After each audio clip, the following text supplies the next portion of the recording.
बिस्मिल्लाहिर्रहमानिर्रहीम अस्सलामुअलैकुम। Welcome back to my channel. Allah ताला आपको अपने हिफ्ज़ व अमान में रखे, खुश और आबाद रखे। आज मैं आपके साथ शेयर करूंगी बहुत ही इंटरेस्टिंग और मज़े की रेसिपी जो अक्सर हम शादियों पे खाते हैं, यानी कि आलू बुखारे की चटनी। बहुत ही इजी रेसिपी है। आइए चलते हैं रेसिपी की तरह। तो यहाँ पे मैंने लिया है आलू बुखारा, ये तकरीबन है आधा पाव।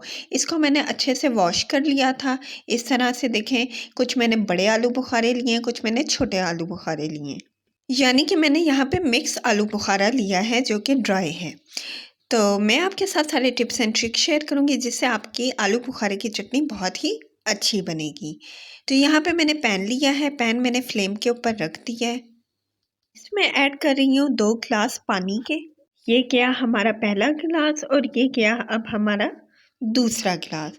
तो 2 गिलास मैंने यहाँ पे पानी के डाल दिए हैं। अब मैं पानी को थोड़ा गर्म करूँगी। जब ये गर्म हो जाएगा तो फिर मैं इसके अंदर ऐड करूँगी हमारे ड्राई आलू बुखारे जो कि खुश्क हैं, इस तरह से। और अब मैं इसको इस तरह से मिक्स कर रही हूँ। अब मैं इसको 5 से 8 मिनट के लिए कवर करके रख दूँगी ताकि जो हमारे आलू बुखारे हैं वो थोड़े से सॉफ्ट हो जाएँ। 5 से 8 मिनट गुजर गए हैं। अब मैं इसका कवर हटा रही हूँ। तो ये देखें कि कैसे बॉयल्स आना स्टार्ट हो गए हैं और आलू बुखारे का जो कलर है वो भी चेंज हो गया है और ये थोड़े से सॉफ्ट होना स्टार्ट हो गए हैं। देखिए आलू बुखारे की लुक इस तरह से दिख रही है। अब इस स्टेज पे मैं ऐड करूँगी चीनी, यानी कि शुगर, जो कि मैंने यहाँ पे ली है 1 कप। क्योंकि हमारा जो आलू बुखारा है वो आधा पाव है, उस लिहाज से मैंने चीनी ली है 1 कप। आपने क्वांटिटी का ज़रा सा ध्यान रखना है। अब चम्मच से हम इसको अच्छे से हिलाएंगे ताकि जो हमारी चीनी है वो अच्छे से डिज़ोल्व हो जाए, यानी कि मिक्स हो जाए। बहुत ही इजी रेसिपी है ये आलू बुखारे की चटनी की। सिर्फ हम 2 चीज़ों से आलू बुखारे की चटनी यहाँ पे बना रहे हैं। ज़्यादा इंग्रेडिएंट्स इसमें यूज़ नहीं होंगे और रिज़ल्ट भी बहुत ही ज़्यादा अच्छा आएगा। तो अब मैं इसको दोबारा कवर करके रख रही हूँ ताकि जो हमारी चीनी है वो अच्छे से मेल्ट हो जाए, डिज़ोल्व हो जाए और ये थिक होना स्टार्ट हो जाए। तो यहाँ पे मैं इसको कवर कर रही हूँ तकरीबन 5 मिनट के लिए। जब तक हमारे आलू बुखारे की चटनी थिक होती है हम नेक्स्ट स्टेप पे चलते हैं। तो यहाँ पे मैंने थोड़ी सी इमली ली है। अब मैं इसके अंदर ऐड कर रही हूँ गर्म पानी ताकि इसका जो इमली का पल्प है वो आसानी से बन जाए। ये राउंड अबाउट 3 से 4 टेबल स्पून इमली का पल्प बनेगा। तो चम्मच की हेल्प से हम इसको ज़रा सा मिक्स करते हैं और इसकी जो गुठलियाँ हैं वो हम बाद में निकाल लेंगे। तो 5 मिनट यहाँ पे गुजर चुके हैं। अब मैं दोबारा से कवर इसका हटा रही हूँ। तो देखें माशाल्लाह से कैसे बॉयल्स आ रहे हैं और इट्स मीन हमारी जो आलू बुखारे की चटनी है वो अच्छे से पक रही है। तो ये देखें ये यहाँ पे थिक होना भी स्टार्ट हो गई है क्योंकि हमने चीनी डाली है। तो चीनी जब मेल्ट होती है तो वो थिक होना स्टार्ट हो जाती है, उसका शीरा बन जाता है। और देखें हमारे आलू बुखारे भी ऑलमोस्ट अच्छे से सॉफ्ट हो गए हैं, कुक हो गए हैं। आलू बुखारे की चटनी मैं थोड़ी सी खट्टी मीठी बना रही हूँ तो मैं इस स्टेज पे डाल रही हूँ ये इमली का पल्प। तो इससे ये होगा कि इसका जो टेस्ट है वो खट्टा मीठा आएगा। अगर आपको इसको ज़्यादा मीठा बनाना है तो आप इमली वाला स्टेप जो है वो स्किप कर दें और अगर खट्टा मीठा बनाना है तो ये स्टेप आपने लाजमी करना है।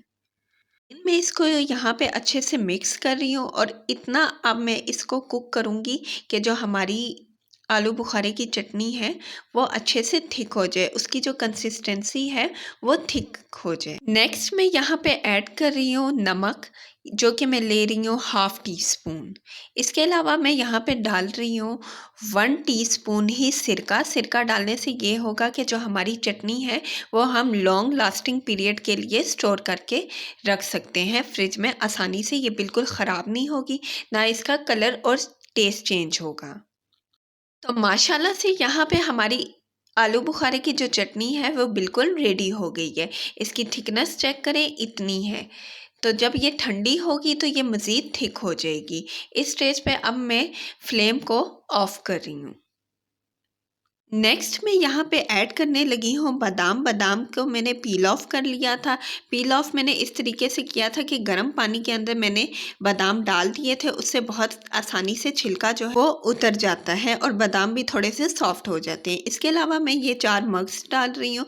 आप जो क्वांटिटी है वो अपने टेस्ट के मुताबिक कम या ज़्यादा डाल सकते हैं। अगर आपको ज़्यादा ड्राई फ्रूट्स पसंद है तो आप इसकी क्वांटिटी बढ़ा सकते हैं। तो यहाँ पे आप तमाम चीज़ों को अच्छे से मिक्स करेंगे और अब जो आलू बुखारे की चटनी है उसको ठंडा होने के लिए कुछ देर के लिए रख देंगे। तो माशाल्लाह से यहाँ पे हमारी आलू बुखारे की चटनी ये बिल्कुल ठंडी हो गई है। ठंडी होने के बाद इसकी कंसिस्टेंसी देखें, ये थिक हो गई है।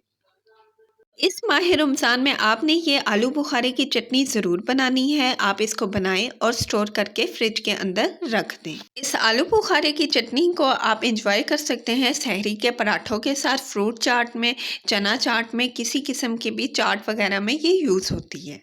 तो आइए इसको डिश आउट करते हैं और डिश आउट करने के लिए कोई भी खूबसूरत सा बाउल ले लें। बिस्मिल्लाहिर्रहमानिर्रहीम। यहाँ मैं अब चटनी को बाउल के अंदर इस तरह से डाल रही हूँ। तो यहाँ पे हमारी खट्टी मीठी आलू बुखारे की चटनी बिल्कुल रेडी हो गई है।